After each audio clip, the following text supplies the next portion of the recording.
मंजिल उन्हीं को मिलती है जिनके सपनों में जान होती है।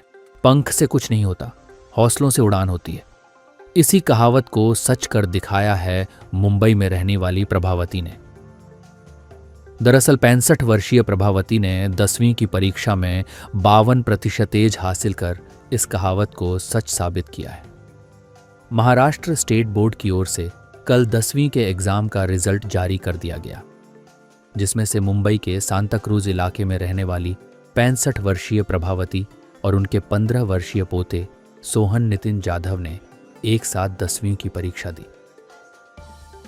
प्रभावती को 10वीं कक्षा में 52% अंक हासिल हुए, जबकि उनके पोते को 62% अंक हासिल हुए।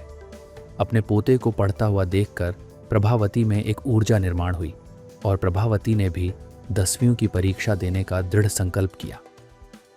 मुझे तो खुशी तो हुई, ऐसा कुछ नहीं, मगर थोड़ा ये भी जो आदमी है तो इतना थोड़ा लगता है।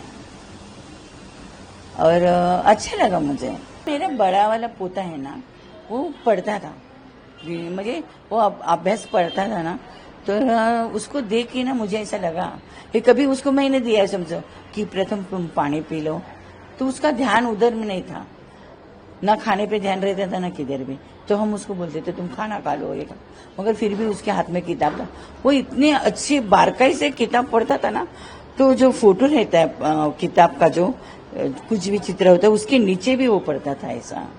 तो उससे देख के मुझे ऐसा लगा कि अपन भी पढ़ना चाहिए, क्योंकि मैं तो पढ़ी थी ना क्या, मगर शादी हुई, फिर बच्चे, फिर संसार, ये वो सब इसकी वजह से रह गया क्या। जिम्मेदारियां जो है वो खूबी निभाई है आपने। हाँ। जिंदगी में हमने देखा, अब एक नई उपलब्धि भी हासिल की है। कितना कठिन रहा है कि घर की जिम्मेदारियां, बहुत कठिन, पढ़ाई, बच्चों को पढ़ाना, उसके बाद खुद भी पढ़ना, कैसा रहा?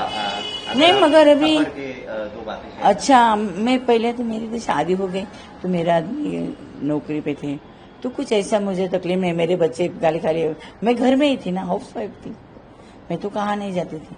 बच्चे को संभालना, बच्चे को पढ़ाई करना, उनको स्कूल लेके जाना, लेके आना, यही मेरा काम था।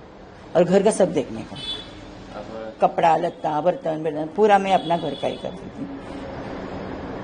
10वीं की एग्जाम तो खैर पास किया है आपने, अब 10वीं के आगे का क्या सोचा है? नहीं, ऐसा तो आगे तो मैंने सोचा नहीं है, क्योंकि याद नहीं रहता है। पढ़ना भी तो होता, मगर याद तो रहना चाहिए। बड़ी मुश्किल ब्लैंक हो जाते पेपर में देते जाते जाते, फिर और फिर पेपर में गई ना, तो आजू बाजू के बच्चे भी, वो तो 10वीं में रहते हैं, उनका तो अच्छा पढ़ाई रहता है और उनका माइंड भी साफ रहता है, मगर कुछ बोला ना उनको, अरे इसका ऐसा, मुझे ऐसा धीरे से भी ऐसा अपन करते जरा थोड़ा, तो फिर वो कुछ नहीं बोलते, गलत बताते हैं।